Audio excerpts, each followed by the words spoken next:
Jim Vang waa nin Shiinaysa waxa uu guursaday gabar quruxsan waxayna u dhashay 3 caruura.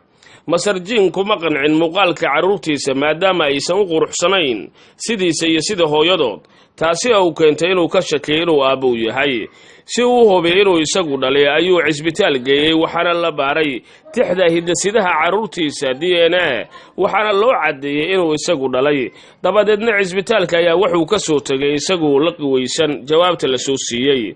Markuu guriga yimid ayay xaaskiisu u sheegtay inay yaraanteedii aad u foolxumayd sida caruurteeda, laakiin ay isku samaysay qaliin isqurxina plastic surgery ayna ku bixisay lacag dhan $70,000 iyadoo arinkaasi ka qarisay maadaama ay aaminsanay inuusan ogaan doonin ninkeeda. Masar Jim Vang markuu arinkaasi ogaaday ayuu go'aansaday inuu iska furo xaaskiisa si aysan caruur kale ugu sii dhalin.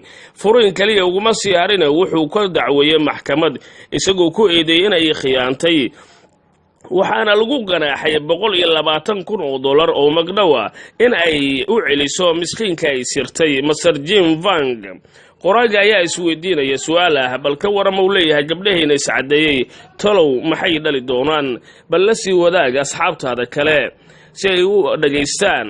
waxaana ka soo xigtay page-ka Facebook oo ku leeyahay qoraaga sare Cabdullaahi Maxamed Nuur Colombo. mahadsanidin.